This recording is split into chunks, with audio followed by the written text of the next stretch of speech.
The meeting room on the Vrethkai command station smelled like cold metal and old authority. It always did. The walls were black. The chairs were black. The table was a long slab of dark stone that had been taken from a planet the Vrethkai had conquered 300 years ago, and they kept it there because they liked the reminder. Supreme Executor Velharan stood at the head of that table. He was tall even by Vrethkai standards. His silicon-plated shoulders wide enough to block the light behind him. His eyes were the deep amber color of something that had never once questioned itself. He had commanded 17 planetary conquests. He had never lost a single one. He looked at the room full of officers and opened the meeting with 4 words. How long, Sol System? The war planner at the far end of the table, a compact officer named Gethral, pulled up the projection. A blue-green planet appeared in the center of the room, spinning slowly. It was a small world. Wet.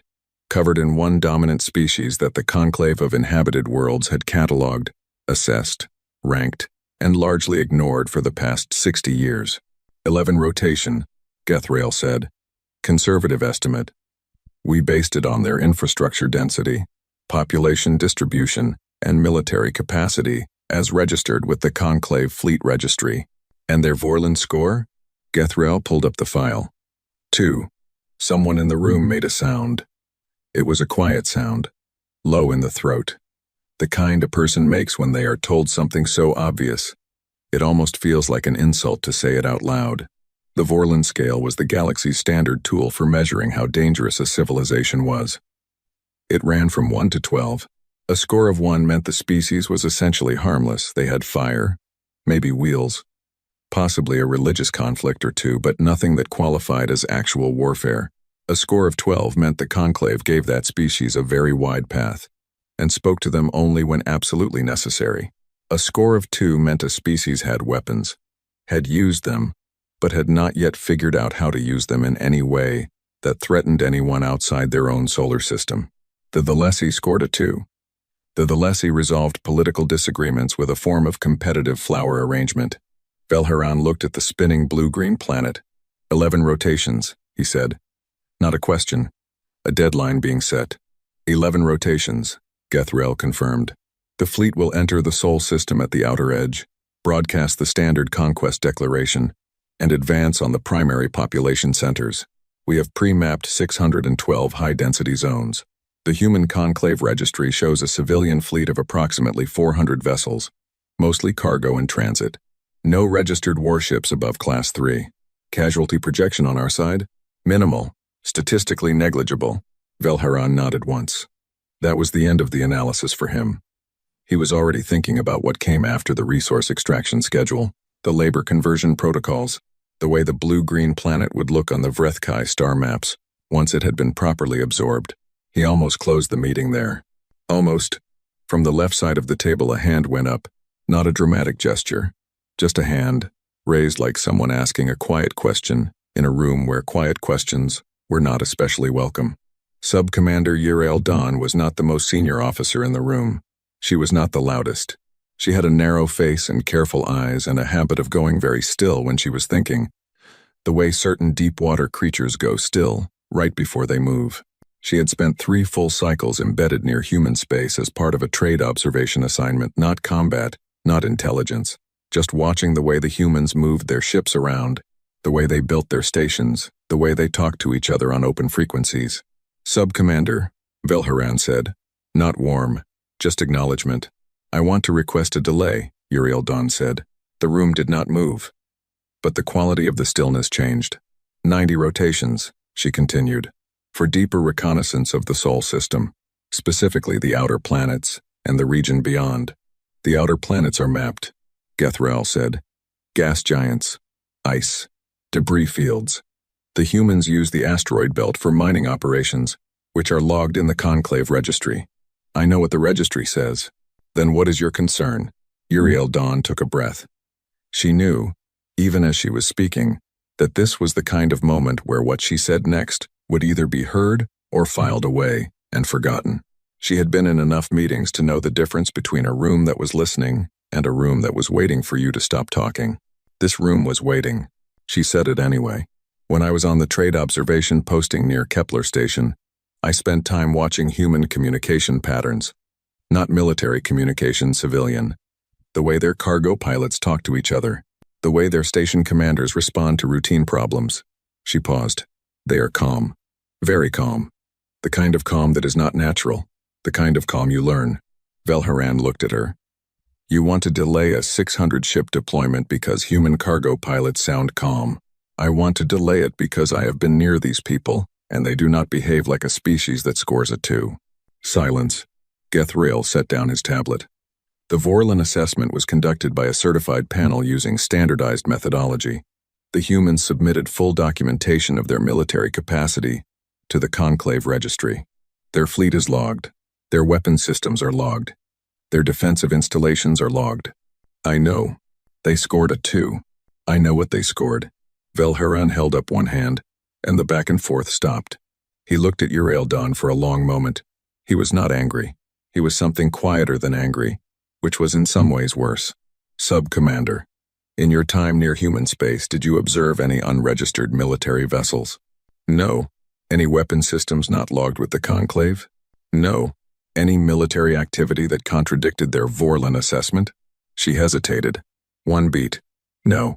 Then what you are describing, Velharan said, is a feeling. The word landed in the room the way a wrong note lands in a song. Everyone heard it. No one acknowledged it. Uraeldon said nothing. We do not delay 600 ship deployments for feelings, Velharan said. He was not unkind about it. He was simply a person who had built his entire career on the idea that the numbers were correct, and the numbers said 2, and 2 was easy. File your objection through the standard channel if you wish. The fleet departs on schedule. She filed it. She went to her post. The fleet was enormous, standing at the observation port of her ship as the 600 vessels arranged themselves into formation. Uraeldon felt something she could not name, not fear exactly, not doubt exactly, but something in the neighborhood of both. She had stood near human things, watched human people, listened to human voices on open channels. There was something in the way they spoke about their ships, not the civilian ships. The civilian ships they talked about the way anyone talks about equipment, maintenance, routing, load capacity. But sometimes, on the outer edges of the frequency bands, she had caught fragments of something else, a different kind of conversation. Quieter. The kind of voice a person uses when they are talking about something they care about very much and do not want to say too loudly. She had never been able to pull a clean signal, always fragments, always the edge of something she couldn't quite hear. She told herself it was nothing. The fleet moved. The jump into faster-than-light travel was always the same. A pressure behind the eyes, a feeling like the universe was briefly making a decision about you, and then the stars were different and you were somewhere else. The Vrethkai fleet came out of FTL at the edge of the Sol system, 600 ships arranging themselves in the dark between the stars and the outer boundary of the human solar system. Uraeldon looked at her sensor board. The system looked exactly like the registry said it would. The gas giants were where the charts said they were. The asteroid belt was where it was supposed to be. The inner planets sat in their orbits. The blue-green 1/3 from the star, exactly as mapped. She should have felt better. She didn't. The first thing Velharan did was order a full sensor sweep of the outer system. Standard protocol. You always check the space around you before you moved forward. The sweep came back clean. Begin approach, he said. The 600 ships began to move. Gethrael sent the standard Conclave Conquest Declaration on all human communication frequencies, a broad signal, loud enough to reach every receiver in the system. The message was the same one they always sent. It had been used 17 times before. It said, in clean, translated language, surrender your biosphere. You have been assessed. Your capacity for resistance has been evaluated. Comply with incoming directives, and your population will be preserved as a labor resource. Standard, efficient. It worked every time. 22 seconds of silence came back from the Sol system. Then a human voice. It was a woman's voice, calm and low and completely without panic. And it said, copy that. Give us a moment. Velharan looked at Gethrael. Gethrael looked at the sensor board. A moment passed. Then another. Then 5 minutes. Then 10. The fleet continued its approach at standard advance speed. Nothing changed on the sensors. The system looked exactly as it had looked before civilian vessels in their transit lanes. the mining platforms in the asteroid belt, the orbital stations around the blue-green planet, sitting quiet and still. Velharan was not concerned. He had received stranger responses than this. Some species begged. Some species went silent entirely. Some tried to negotiate even though there was nothing to negotiate. The calm voice saying, "Give us a moment," was unusual but not alarming. He gave them their moment. 11 minutes after the broadcast, Uriel Dawn's sensor board lit up. Not one contact, not 5, not 20, 214 contacts, all at once, rising from the dark side of the outer planets like they had been sitting there waiting for exactly this from behind the gas giants, from positions inside the asteroid belt that had read as mining debris, from the dead space between orbits where there was nothing, where there had always been nothing, where the sensors had confirmed there was nothing. They were not small. They were not fast. They were the heaviest things Uriel Dawn had ever seen on a sensor board, dense in a way that made the readings look wrong, like the instruments were making an error, like something was interfering with the scan. She ran the scan again. Not an error. The ships were real. They were enormous, and they were pointed directly at the Vreth-Kai fleet. "What?" said Gethrael very quietly. "Is that?" Uriel Dawn was already running identification protocols. The ships matched nothing in the Conclave fleet registry. No registration codes, no ID beacons, no logged vessel class. They had been built somewhere that was not in any record, and they had been sitting in this system for a very long time waiting to be needed. The human broadcast came back before she could finish her analysis. Same woman's voice, same calm, not gloating, not threatening, just stating a fact the way you state a fact when you have spent a long time getting ready for a specific moment, and the moment has finally arrived. "You're looking at the Terran Deep Fleet. 61 years in the making. You've come a long way. We've been waiting." Velharan said, "Nothing." Uriel Dawn looked at her sensor board. She looked at the 214 contacts. She looked at the readings that said these ships were armored in ways her instruments were not built to measure accurately, powered by reactors shielded so heavily they barely registered on thermal scans, armed with weapons that had not been fired yet but were clearly, completely ready to be. She thought about the human voice she had heard on the edge of the frequency band, years ago. The quiet voice talking about ships in the way people talk about things they care about very much. She understood now what she had been hearing. She pulled up the exit vector calculations she had started the day before the fleet departed. She had told herself she was being paranoid. She had told herself a 2 was a 2, and the math was settled. She began updating the calculations. Velharan was still looking at the sensor board. His amber eyes moved across the contacts one by one, slowly, the way a person moves when their body is still functioning normally but their mind is doing something it has never had to do before. He reached for the Vorlon file. He opened it. He looked at the number. 2. The number said 2. He looked at his sensor board, at 214 ships built by a species that had apparently been preparing for this exact Tuesday since before the Vreth-Kai had even decided to schedule the invasion. He closed the file. He did not say anything for a long moment. Uriel Dawn's exit vector calculations finished running. She saved them. She looked at the blue-green planet, still turning slowly in the center of the system, calm and small and impossibly well defended, and she thought about the woman's voice on the broadcast, the calm in it. Not the calm of ignorance, not the calm of surrender, the calm of someone who has been ready for a very long time and is no longer required to wait. She thought about something she had read once, in a human cultural archive she'd accessed during her posting an old phrase from a very old language, used in a very old human war. She had not understood it fully at the time. She understood it now. The phrase was, "Hope for the best, prepare for the worst." They had hoped for the best. They had smiled at trade partners. They had submitted their civilian fleet to the Conclave registry. They had scored a 2 on the Vorlon scale and said nothing to correct it. And for 61 years, in the dark, at the edge of their own solar system, they had prepared for the worst. They had prepared for exactly this.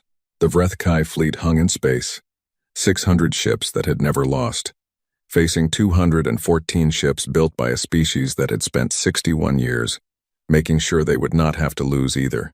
Velharan finally spoke. His voice was controlled, professional, the voice of a person who has built their life around certainty and has not yet admitted to themselves that the certainty has developed a problem. Battle formation, he said. All ships to combat readiness. The order went out across the fleet. On her sensor board, Uriel Dawn watched the deep fleet contacts hold their positions. They did not form up. They did not advance. They sat exactly where they were, in the dark, patient, the way something is patient, when it has already figured out every possible move you can make, and has an answer for all of them. She picked up her comms unit. She started composing a message to Velharan. She got 2 words in before she stopped. She had filed an objection. She had stood in that room and said what she knew, and been told it was just a feeling. She closed the message. She went back to her exit vector calculations. Outside the viewport, the stars were very still. The Sol system waited. The deep fleet waited. And somewhere on the bridge of a ship in the middle of that fleet, a woman with a call sign nobody had heard of yet sat in her command chair and did not look at the 600 incoming Vrethkai vessels with fear.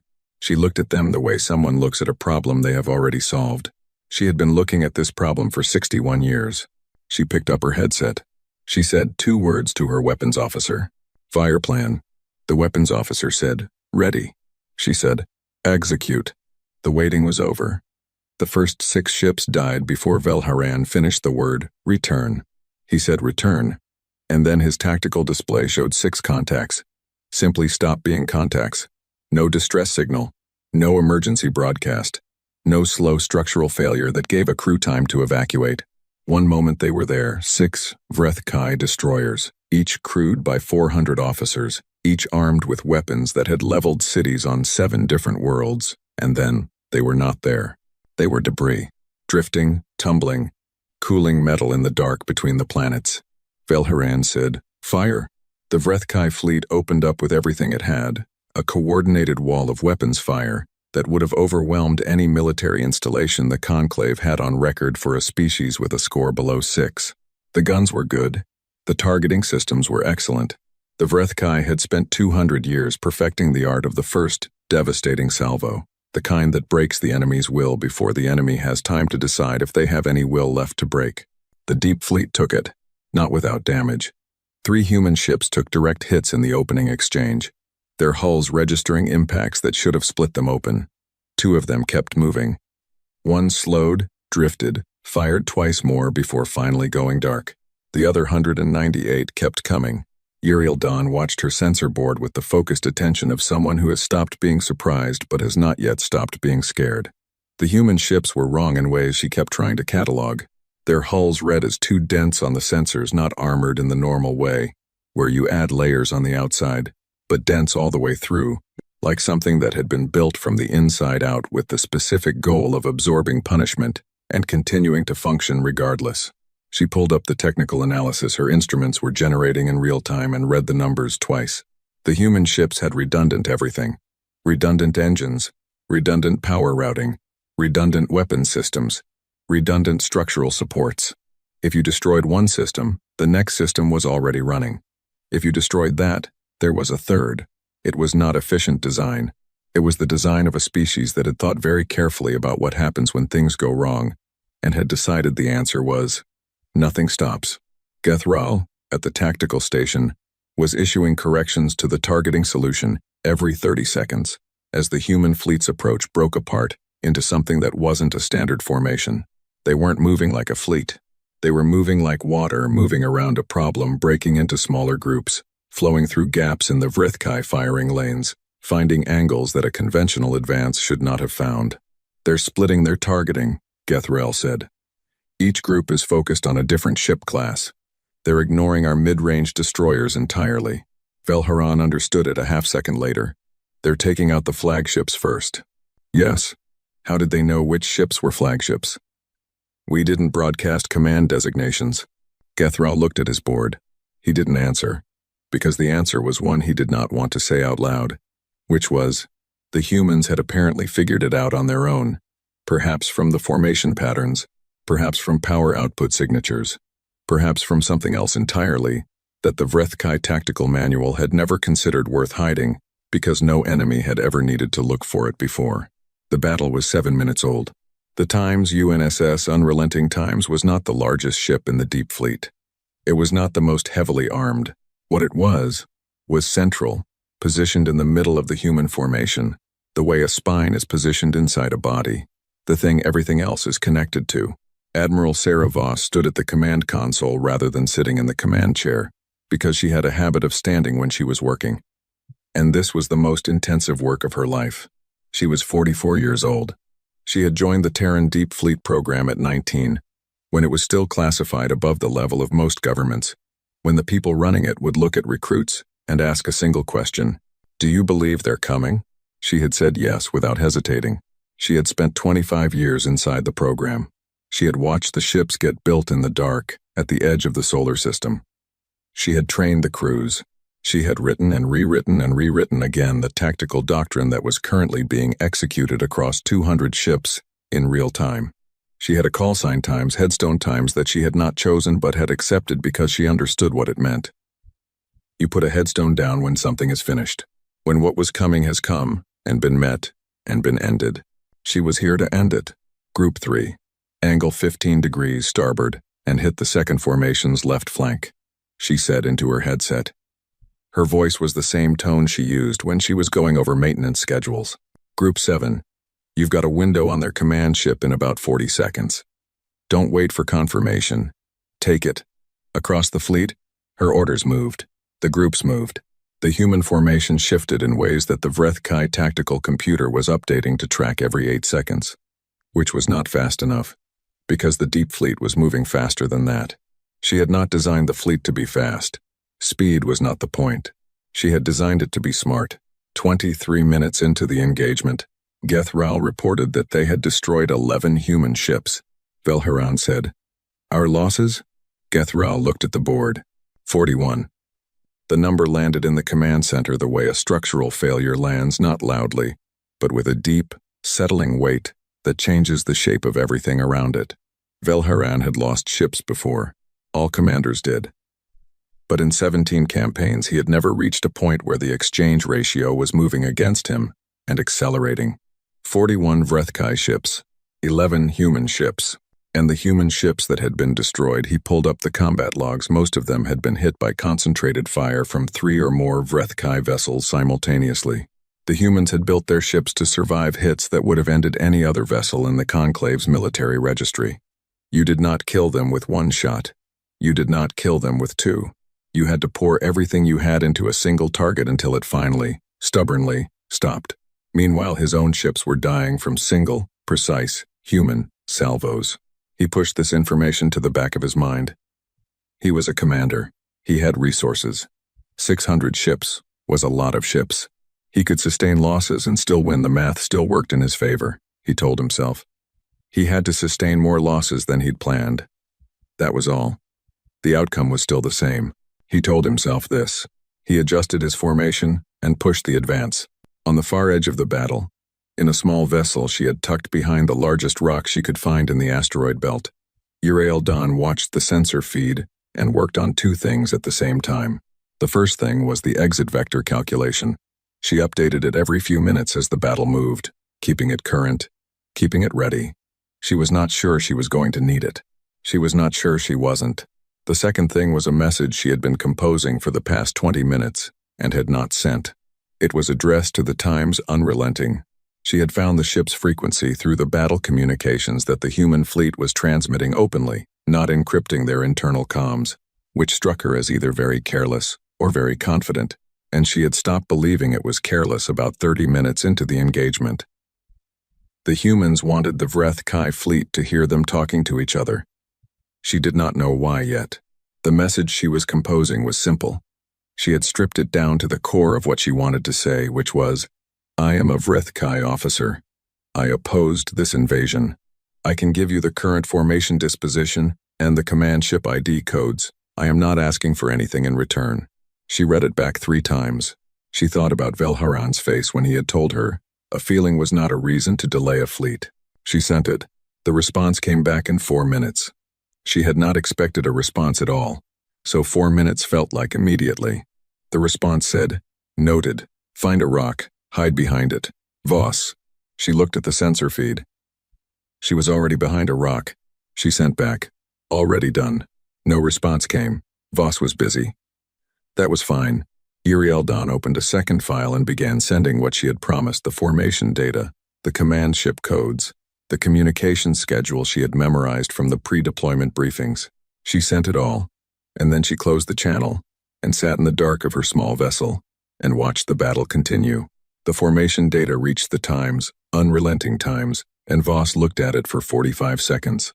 "Well," she said to her communications officer, "that's useful." She updated 4 targeting priorities. Group 7 found the Vreth Kai secondary command ship 17 minutes later. The ship had been running without its command designation active.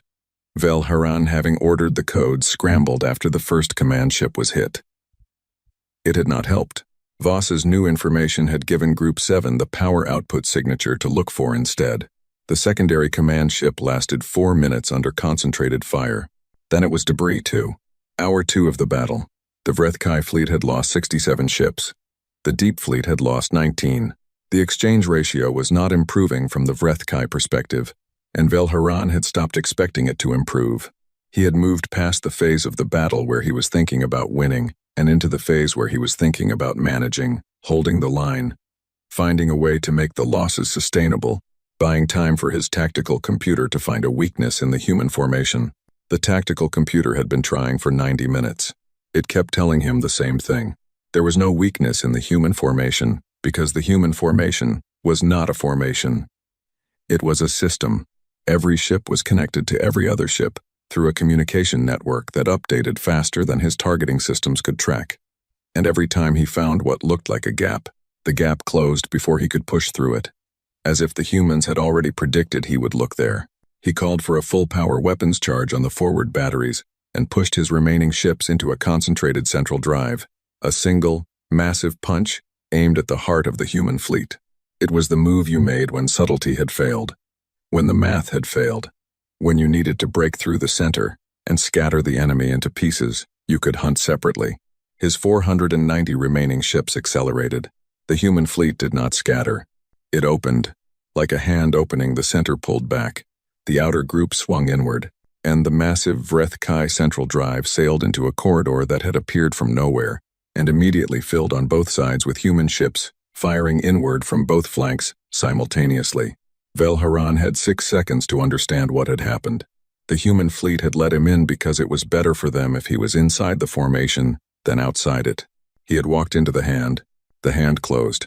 The losses in the next 11 minutes were the worst of the battle. Vreth Kai ships died in groups, caught in overlapping fire from both sides, unable to pull back because the corridor behind them had sealed, unable to advance because the human ships ahead of them were positioned at distances that maximized the advantage of their heavy armor at close range. When it was over, Vel Haran had 290 ships. He had started with 600. He pulled the survivors back to the outer edge of the engagement zone and called a halt. The battle stopped. Not because the humans stopped pushing, they did stop, settling their ships back into their distributed formation with that same patient stillness they had maintained from the beginning. It was more that the battle paused to breathe, the way a storm pauses sometimes in the middle of itself. Vel Haran looked at his losses. He looked at the Vorlon file one more time. He closed it without reading it. He did not need to read the number again.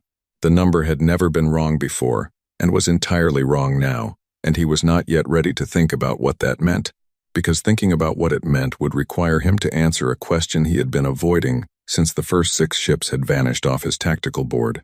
The question was, how long had they been ready? How long had the humans known the Vreth Kai were coming, or someone like the Vreth Kai was coming, or something was coming? How long had they been sitting in the dark at the edge of their own solar system, building and waiting and not saying anything, and scoring a 2 on a scale that measured the wrong things entirely? He pulled up the human broadcast frequency. He wanted to ask. He didn't ask. What he did instead was compose his first report to the conclave. He was required by Vreth Kai military law to file a situation report every standard day of a campaign. He had filed 16 previous campaign reports, all of them routine, all of them describing advances according to schedule. This one was harder to write. He kept it brief. He reported losses. He reported the presence of an unregistered human military fleet. He reported that the 11 rotation schedule was no longer achievable. He did not say that he did not know when the schedule would become achievable again, because he was not ready to file that report. He sent it. He sat in his command chair, in the black-walled room that smelled like cold metal, and he looked at the blue-green planet on his navigation display, still turning, still calm, still impossibly defended, in her rock in the asteroid belt. Uriel Dawn received a second message on the frequency she had opened with the Times, unrelenting. It contained no words, just a set of coordinates. Inside the asteroid belt, a different position, more protected, deeper in the field where the dense rocks would scatter sensor readings. Move there, the coordinates said, without saying anything at all. She looked at the coordinates. She looked at her sensor feed. She moved there. She sat in the new position, in the dark, surrounded by ancient rocks that were billions of years old and had watched a great many things happen in this solar system without particular concern for any of them. She thought about what she had seen in the past 2 hours. She thought about the human fleet, 200 ships built in secret, tucked away in the dark at the edge of this system, waiting, not panicking, not broadcasting warnings, not begging the conclave for help, just waiting, with 61 years of patience and work and preparation sitting behind them, for the thing they had always known was coming. She thought about the calm voice on the broadcast. Give us a moment. The moment had been 11 minutes. In 11 minutes, 200 ships had risen out of the dark. She thought about what kind of species builds 200 warships in secret and then waits and waits and keeps on waiting while the galaxy looks the other way. What kind of species does that? What do they think about? In all those years of waiting, do they hope they are wrong? Do they hope the ships will never be needed? She did not know. What she knew was that the ships had been needed, and they had been ready. Day 3 of the battle, and Velharan had stopped thinking about the schedule. The schedule said 11 rotations. They were on day 3. He had 260 ships left. The math was not a kind thing to look at, so he stopped looking directly at it and focused instead on what could still be done, which was the only useful thing a commander could do when the situation had stopped looking like the situation they had planned for. He had changed his strategy twice. Neither change had worked. The first change had been a flanking approach, splitting his remaining fleet into 3 groups and hitting the human formation from multiple angles simultaneously. The human fleet had responded by collapsing inward into a tighter arrangement that was, somehow, harder to damage than the spread-out formation had been. The concentrated fire from the tighter human group had destroyed 31 more Vrethkai vessels in 40 minutes. The second change had been a long-range weapons approach, pulling his ships back to maximum effective weapons range and trying to wear the human fleet down from a distance. The humans had responded by not moving at all, sitting where they were and returning fire with weapons that, Gethrael informed him, with a voice that had stopped sounding fully composed, had a longer effective range than anything in the current Vrethkai arsenal. So they had pulled back further. The humans had followed, slowly, patiently, like they had nowhere else to be. On the bridge of the Times, unrelenting, Admiral Voss was reviewing a maintenance report when one of her junior officers brought her the tactical summary for Day 3. She read it without setting down the maintenance report, 2 documents at once, because the battle and the maintenance were both hers to manage, and she did not separate them in her mind the way some commanders would have. The battle was going well. She would not say this to anyone, because saying a battle was going well when people were dying in it was a particular kind of bad manners she had no patience for. 9 more human ships had been destroyed in Day 3. Every one of those ships had been crewed. She kept a mental count of the crews, not the ships. Ships were metal. Crews were something else. But the battle was going well. Status on the reserve groups? She said to her comms officer. Groups 15 through 22 are holding position at the outer belt. Groups 23 and 24 are staged behind Uranus. Reserve Alpha is still in the Oort. Voss nodded. Keep them there. We don't need them yet. The junior officer who had brought the tactical summary was still standing nearby. He was 22 years old and had trained for this for 3 years, and this was his first actual combat engagement, and he had not slept properly in 3 days, which was visible in the way his eyes sat in his face. He said, "Do you think we'll need them at all?" Voss looked at him. "Yes," she said, "eventually. But we're winning." "We're winning now," she said. "That's different from having won." She picked up the maintenance report again. "Get some food. You're not useful to me running on nothing." He went. She looked at the tactical display. 260 Vrethkai ships. Still a significant force. still capable of real damage. She had lost 28 ships in 3 days, which was within the parameters she had projected, but she had projected correctly because she had spent years trying to model what a species the size of the Vrethkai would bring to an invasion of Sol, and then building everything around the answer. The answer had been, a lot. Bring more. She had brought more. What the Vrethkai had not accounted for, what the Vorlon scale did not measure, was that human military design philosophy had developed, over 4,000 years of fighting each other, in a very particular direction. Other species built weapons first and armor second. You built the thing that hit the enemy, and then you added protection as an afterthought. Humans had learned, through a long and terrible education in the specific ways other humans could destroy things, to build the armor first. The deep fleet ships were not elegant, they were not beautiful, they were massive, dense, overbuilt objects that took 3 times as long to construct as a conventional warship of equivalent size. Because every system inside them had been designed to keep working when everything around it was failing. The reactor shielding alone was heavier than the entire hull of most Conclave warships.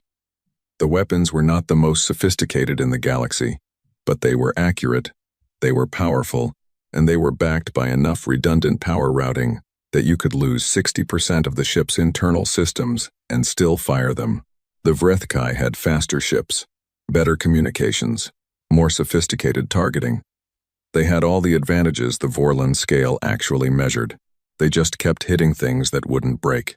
On day 4, Velharan tried something new. He had been reviewing the human tactical communication intercepts, the ones the humans were apparently transmitting without encryption, and something had struck him as wrong about them. Not the content, which was professional and precise and gave away nothing useful. The wrongness was in the pattern. The human commander was too calm in her communications. Not performed calm. Real calm. The kind of calm that comes from knowing what is going to happen next. She knew what he was going to do before he did it. He sat with that thought for an hour. Then he pulled his communications officer and asked a question he had never needed to ask before in 17 campaigns. Is there any possibility our internal communications are being monitored? The communications officer ran a check. The check took 20 minutes. The result was no, their internal comms were encrypted to Conclave military standard. Same as always. There was no penetration, no tap, no leak. Velharan sat with that too. Then, slowly, he began to think about what else it could be. If the human commander was not reading his communications, how was she responding to his tactical decisions before he made them? She could not be predicting him individually. She didn't know him. She didn't know his tactical preferences or his training, or the 17 previous campaigns that had built the instincts he was now operating on. But she knew the Vrethkai. She had studied them. She had, presumably, spent a very long time studying them. How the Vrethkai fought. What they did when they had the advantage. What they did when they didn't. What moves they made when they were losing ground and needed to change something. She had built an entire fleet doctrine around the assumption that the Vrethkai would fight exactly the way the Vrethkai had always fought. He was not fighting her. He was fighting a version of himself she had constructed in advance. This was, he realized, the most uncomfortable thing he had ever understood about another species. He changed his approach again on day 4. Not a tactical change, a harder change. He started making decisions he would not normally have made, choices that contradicted his own training, his own instincts, things that didn't make conventional military sense. He was trying to stop being predictable. He was trying to be a version of himself she hadn't studied. It helped a little. The human fleet had to adjust several times on day 4, and 2 of its adjustment moves opened small windows that his ships managed to hit. They destroyed 7 human vessels that day instead of the previous daily average of 4. He lost 33. In her rock in the asteroid belt, Uriel Doan had been watching the battle data for 4 days. She had eaten twice, slept in her chair, and was beginning to feel the particular kind of tired that lives behind the eyes and makes everything slightly blurry around the edges. She had sent a total of 6 data packets to the Times, unrelenting times over the course of the battle formation, updates, as Velharan rearranged his forces, power signature changes she noticed on the sensor feed, the shift in communications frequency timing that she'd caught on day 2. She had not asked for anything. She had not re-established contact. She had simply sent the data when she had it and gone back to watching. On day 5, she received a single message from the Times, unrelenting. It said, Good eyes. Voss. She looked at it for a while. She composed a response 3 times and deleted all 3. Finally, she sent one sentence. What happens when it is over? The response took 40 minutes, which meant Voss had been busy when the message came in and had only gotten to it when she had a moment. For you? Undecided. For them? They go home. V. Uriel Don, read it.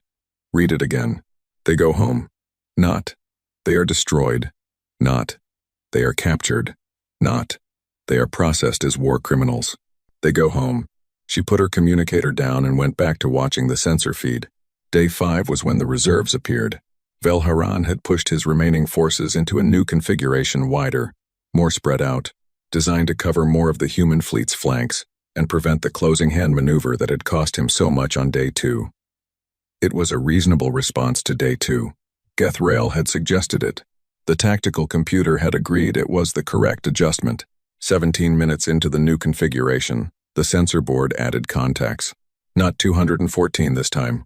81.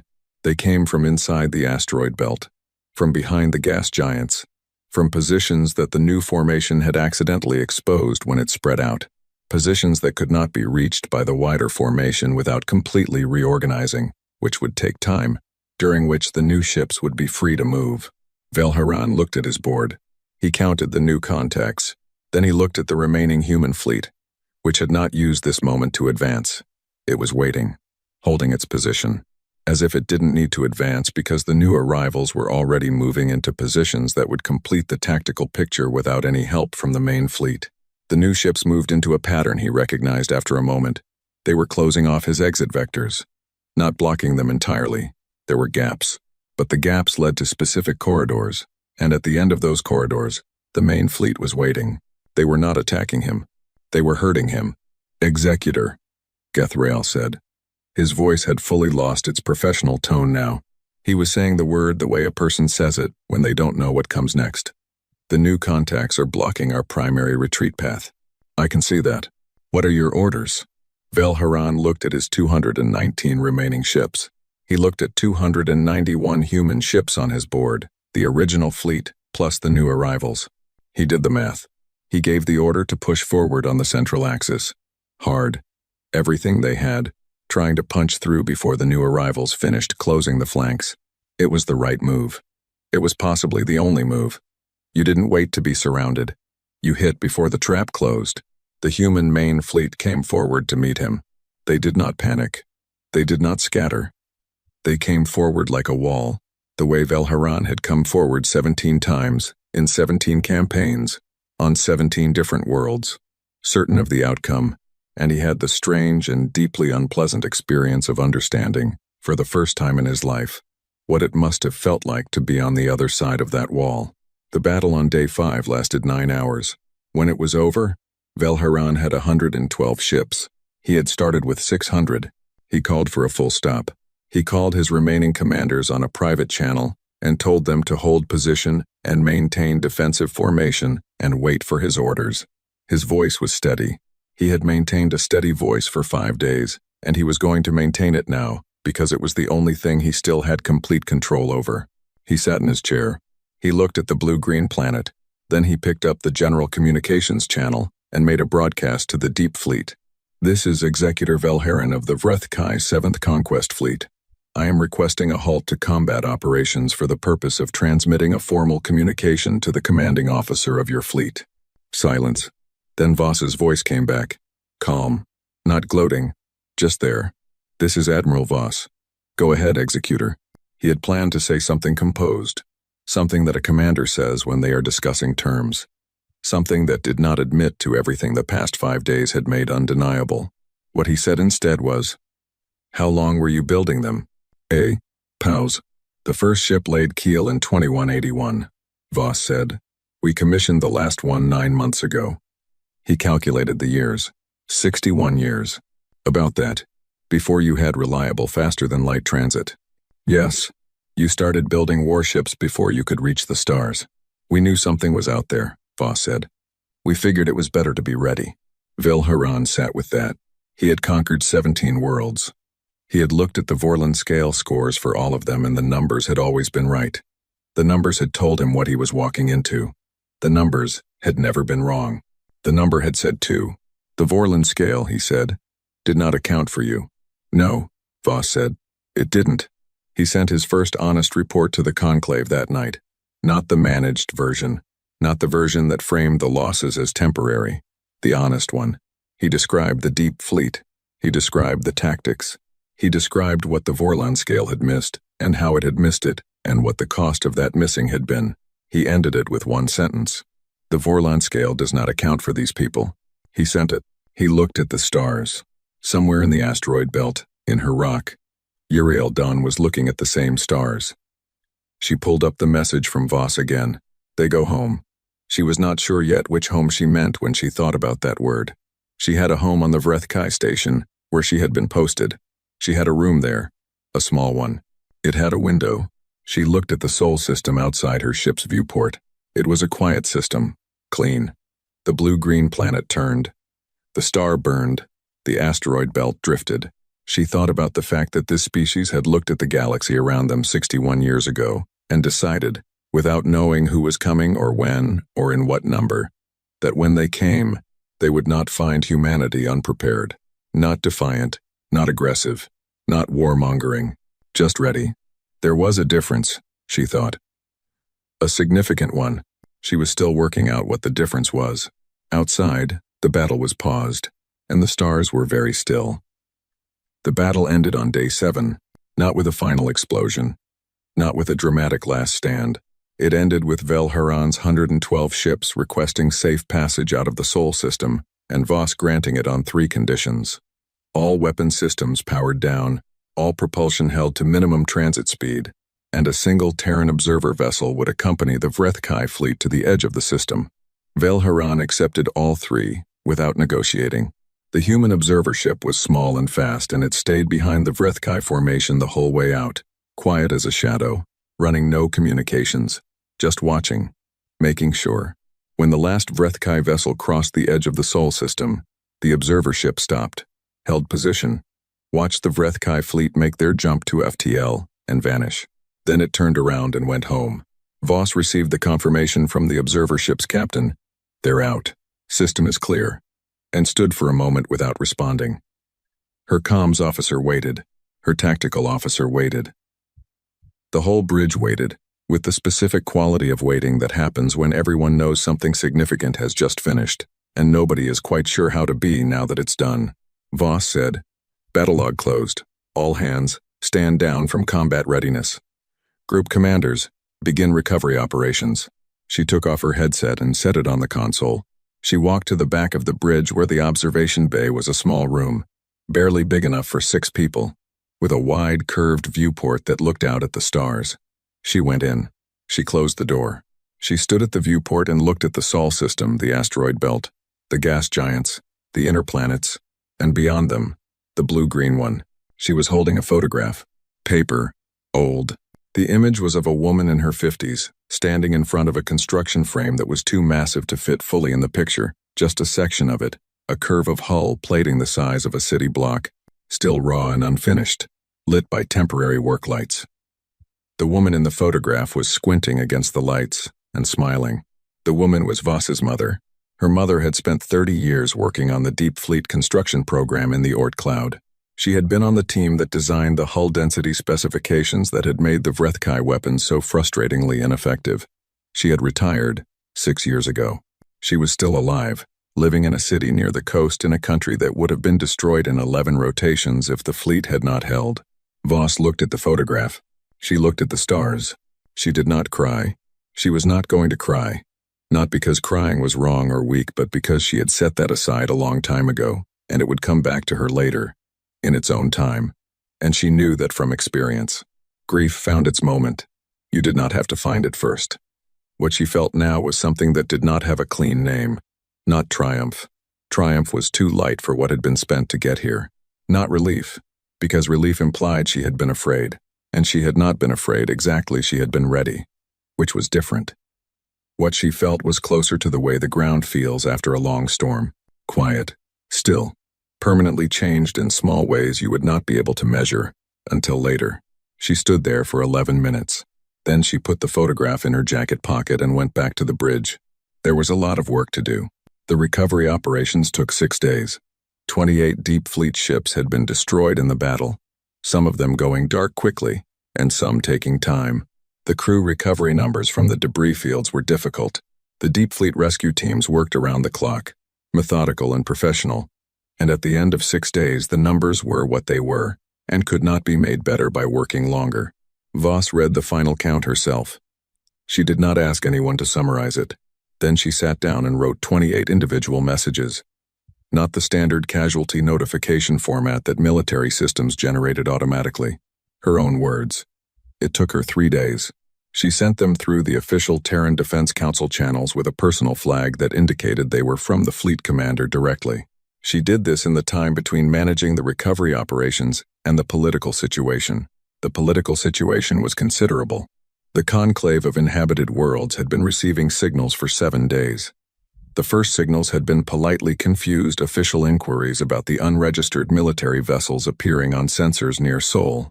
By day 3, when the battle data started filtering through conclave monitoring stations, the signals had become less polite and more panicked. By day 7, the conclave's emergency channel was running hot with diplomatic transmissions from species who had very recently been completely uninterested in humanity and had undergone a rapid and thorough change of perspective. Voss handed all of those to the Terran Defense Council, which handed them to the UN, which convened an emergency session that lasted 40 hours, and produced a document that mostly said, "We will respond in due time," in a manner consistent with Terran interests. The diplomatic office of the conclave sent a follow-up signal, requesting clarification on what due time times meant. The UN response to that was a masterpiece of pleasant language arranged to mean absolutely nothing, which was something humans had been refining for several thousand years of diplomatic practice. Uriel Dawn emerged from her rock on day 7, when Voss sent her coordinates to an escort vessel that brought her to the Times Unrelenting.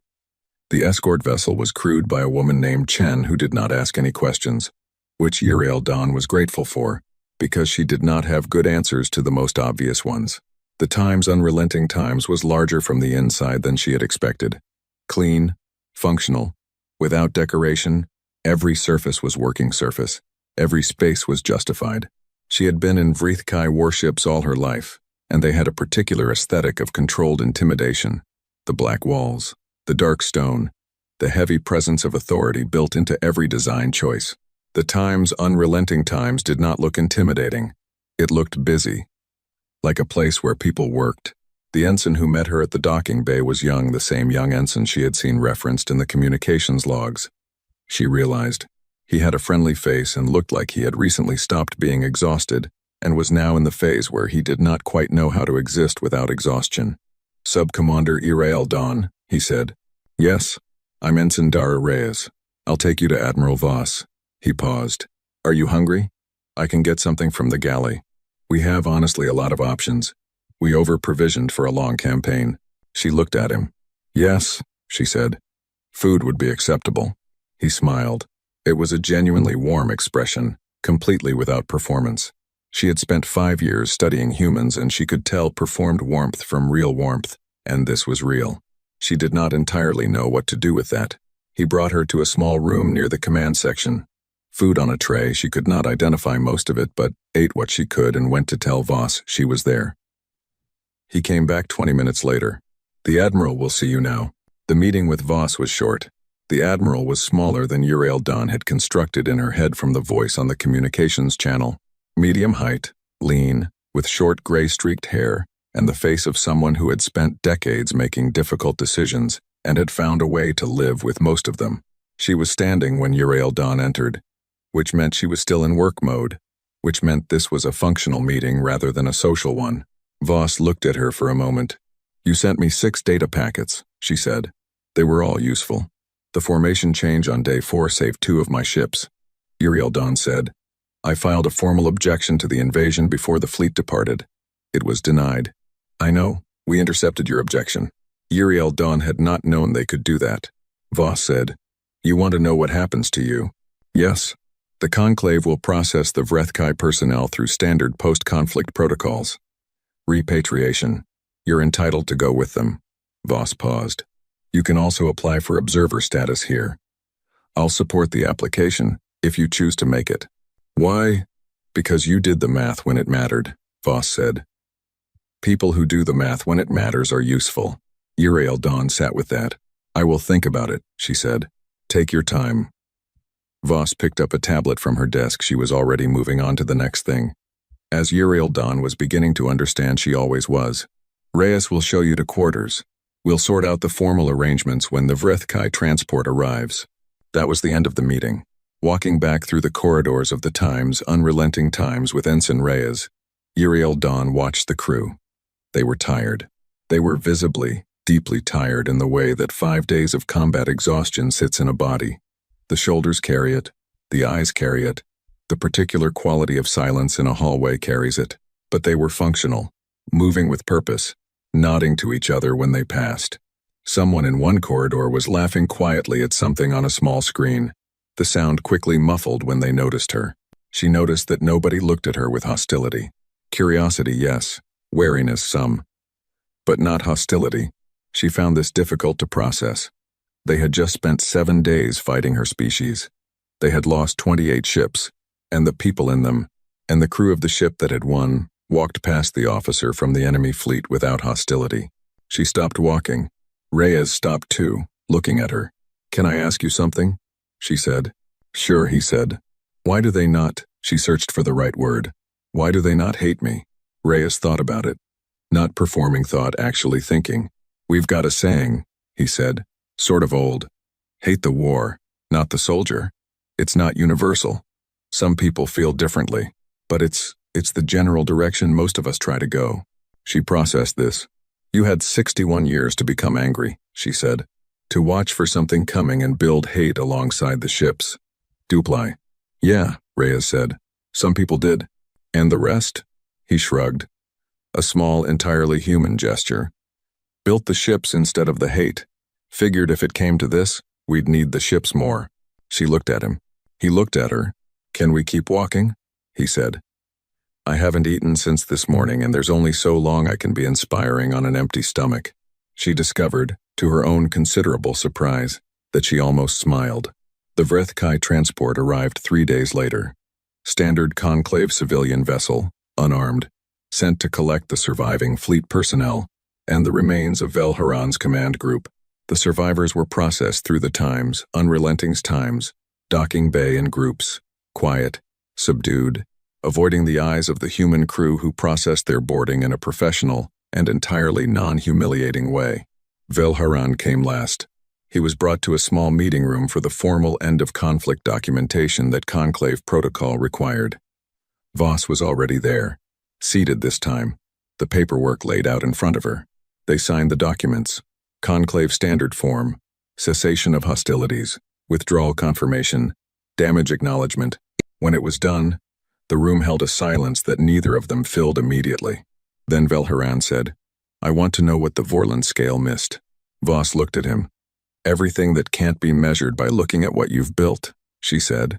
It measured our registered fleet, our logged weapons, our public infrastructure. She paused. It didn't measure the 61 years of people deciding to be ready, rather than hoping they wouldn't need to be. Velharan was quiet for a moment. You were afraid, he said, not accusing, almost wondering. You built all of this because you were afraid. We built all of this, Voss said, because we were practical. She stood, extended her hand in the human formal gesture. He had been briefed on it. He took it. What was said in the next moment, between the two of them, was not recorded by anyone. The room had no log running.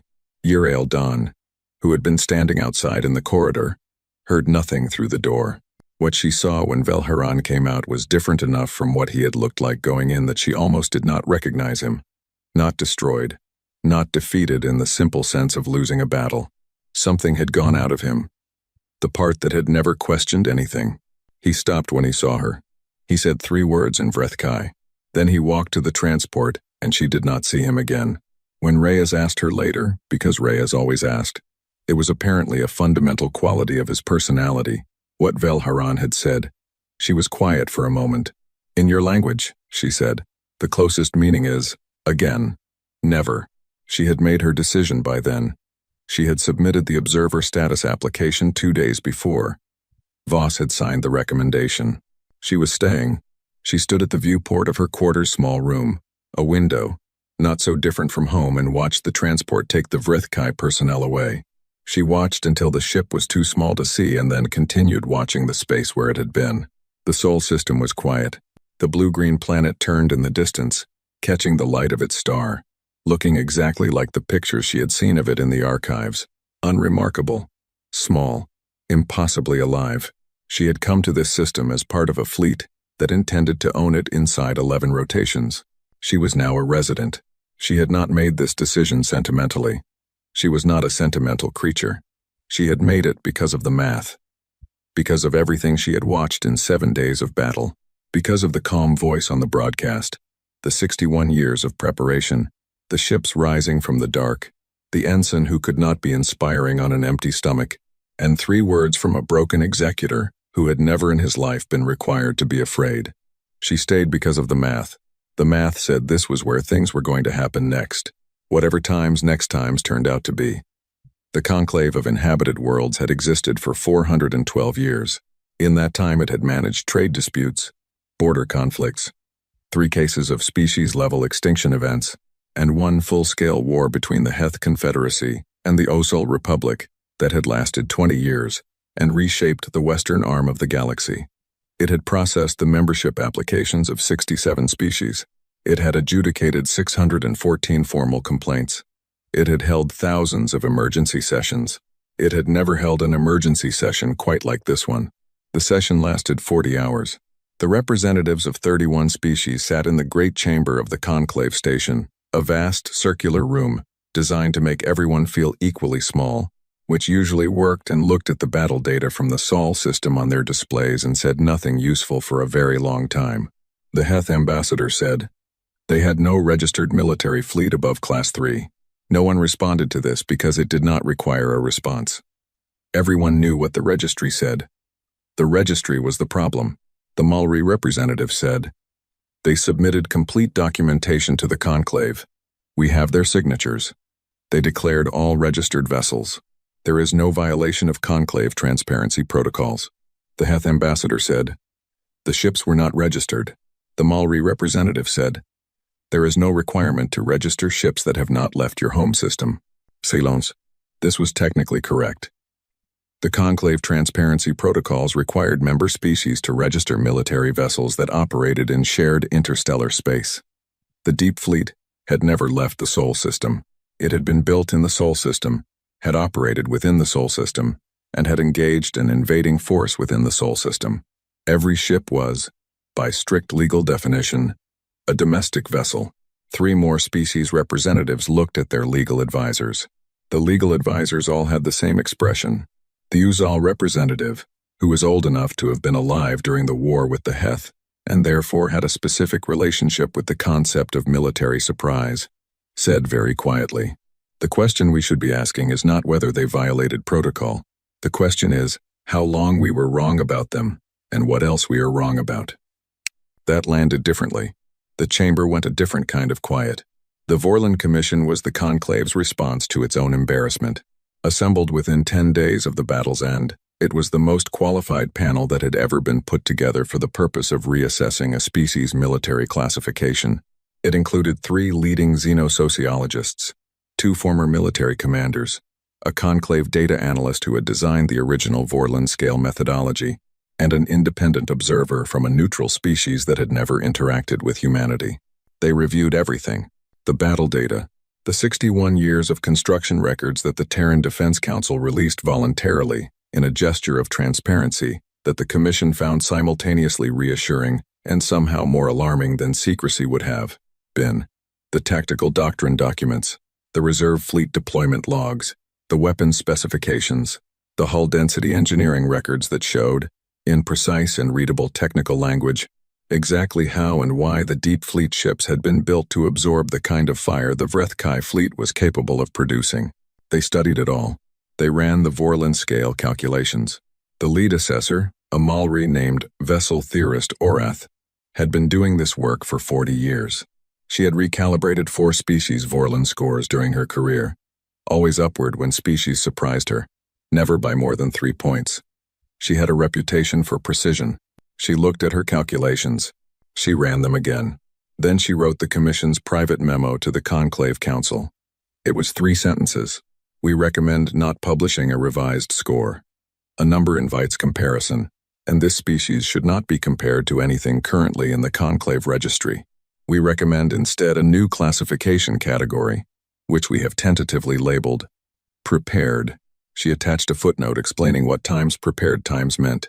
It meant a species that had spent more time anticipating the worst than hoping for the best, and had built accordingly, and had been correct in their anticipation, and were now sitting in their home system surrounded by ships that had not all been shown to anyone yet. That last part was in the footnote. The Conclave Council read the memo. Then they read the footnote. Then several of them requested clarification on the phrase, times not all been shown. The Terran Defense Council's official response to this clarification request was, the Terran Deep Fleet maintains operational security protocols as standard practice. This was also technically true, and also completely uninformative. The diplomatic signals from the Conclave had been arriving at Terran communications channels in a steady stream since day 3 of the battle, but they had accelerated significantly after the battle data had been fully distributed. Species that had filed humanity under times minor, low priority, Vorland 2 times in their diplomatic databases, were rapidly and extensively refiling. The Terran UN Diplomatic Office handled all incoming signals with the same pleasant, non-committal language it had been refining for centuries. Yes, we are open to improved relations. Yes, we welcome dialogue. We will schedule formal sessions at a time consistent with our current post-conflict priorities. Thank you for your interest in humanity. Thank you for your interest in humanity. The person who had written that line had no idea it would become the most quoted phrase from the entire post-battle diplomatic period. It was used in academic papers. It was discussed in political theory courses on 6 different conclave worlds. The Maori translated it into their primary language, and the translation retained every layer of its meaning, which was, we see what you are doing, and we find it a little funny. The Vrethkai handled their post-battle situation with less humor. Velharan returned to the Vrethkai capital and filed his full report, and stood in front of the War Council and answered their questions for 11 hours. He answered everything they asked directly, which was unusual enough that it made the council uncomfortable. They were used to commanders managing failure carefully, framing it, finding the angles that minimized their personal responsibility. Velharan did not do any of that. He said, we went in with wrong information. We fought as well as we could fight. We lost. He said, the humans were ready in ways we did not know how to look for, and will need to account for going forward. He said, the Vorlon scale is not sufficient for classification purposes and should be substantially revised. He said, again, never. The War Council voted to withdraw all Vrethkai expansion plans in the Sol System's direction permanently. This was not altruism. It was the conclusion of a straightforward calculation that even the most aggressive members of the Council could follow. The cost of a second attempt, against a force that was now fully alert and had demonstrated what it was capable of, was not survivable. The galaxy adjusted, not loudly, not with ceremony. The adjustment happened the way most large adjustments happen, through thousands of small decisions made by individuals and institutions rethinking things they had previously taken for granted. Trade routes were quietly altered to pass closer to Sol rather than avoiding it. Diplomatic channels that had been at minimum engagement were upgraded to priority status. Academic institutions began filing requests for cultural and scientific exchange with Terran universities, many of them from species that had never previously expressed interest in what humans were thinking about. On Earth, the reaction to winning was more complicated than the outside galaxy might have expected. There was celebration. Of course there was. The cities were alive for days after the battle ended, the relief enormous, the pride real.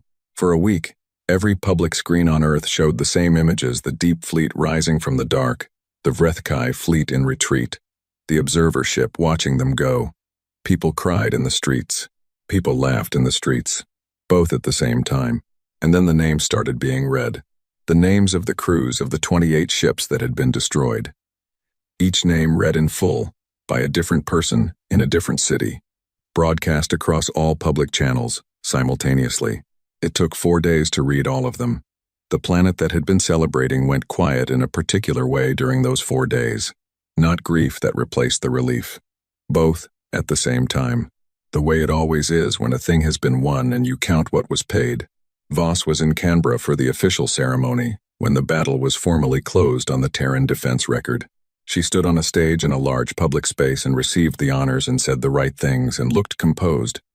Because she was composed, in the way that had nothing to do with not feeling things, and everything to do with having already decided how she was going to carry them. After the ceremony, she walked back to her transport, and a journalist caught up to her and asked the question that had been in every news cycle for a month.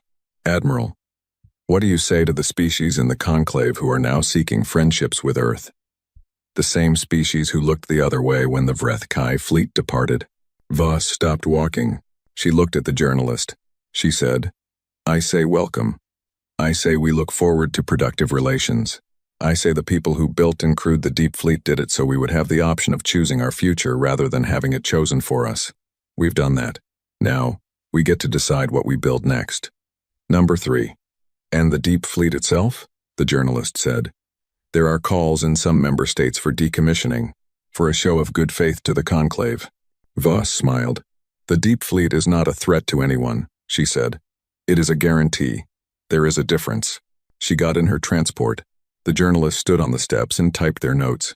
2 months later, Uriel Dawn was interviewed by a graduate student in Seoul, who was writing a thesis on the post-battle conclave realignment. The student was young and earnest, and had prepared 40 questions, most of which Uriel Dawn answered briefly and precisely. She was developing a reputation on Earth as someone who gave clear answers to unclear questions, which she understood was considered a virtue here. 40 questions in, the student asked one she had not prepared. What surprised you most about humanity? Uriel Dawn sat with it. The student waited.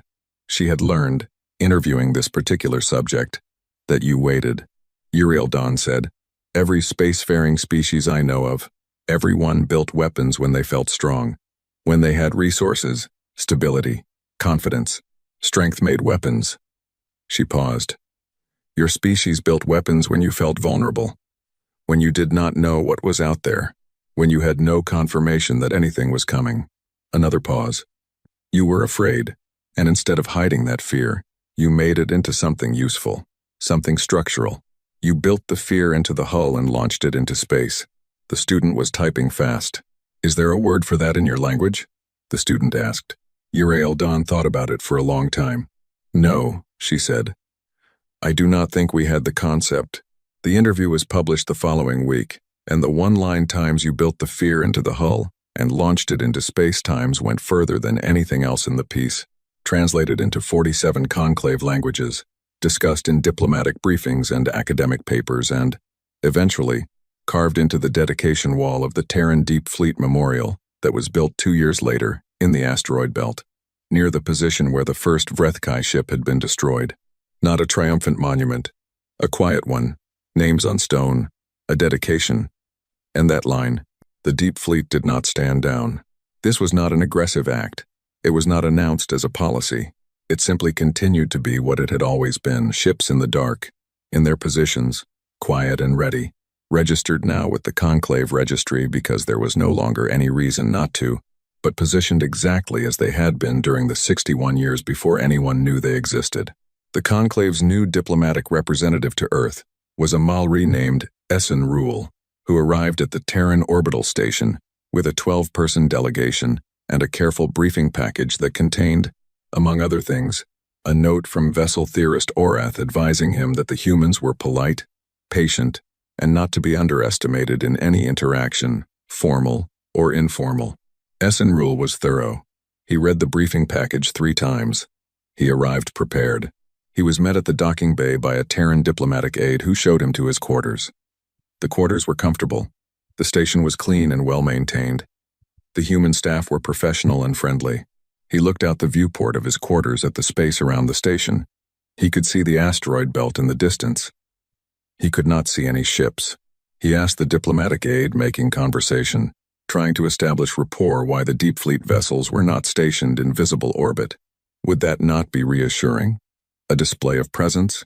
Most species maintained visible military forces in their home system stations. The aide smiled. It was a pleasant smile.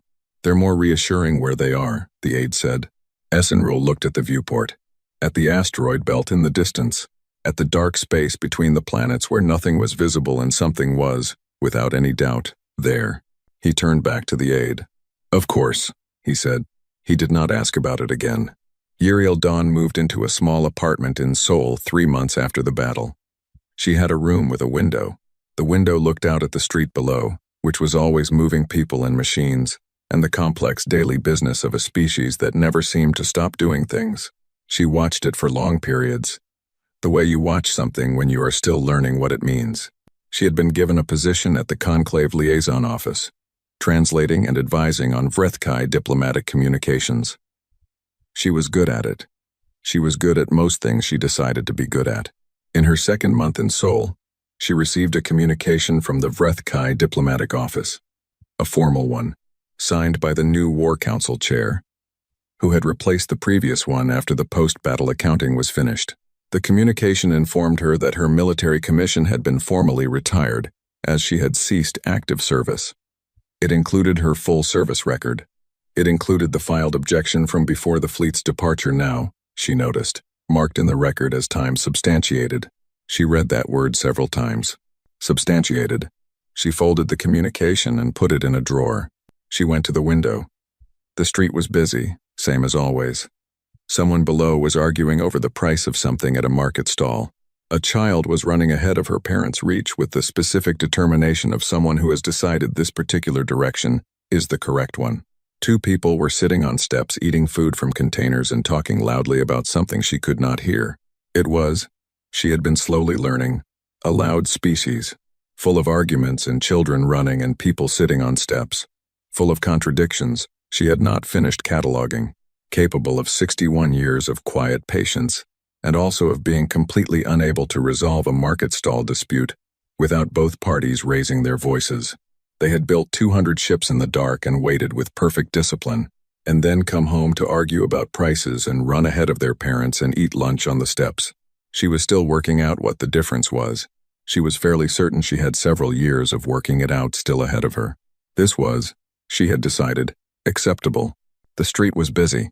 The stars, beyond the atmosphere, were where they always were, and in the dark between the planets, patient and quiet and ready for the next Tuesday that might come however many years off.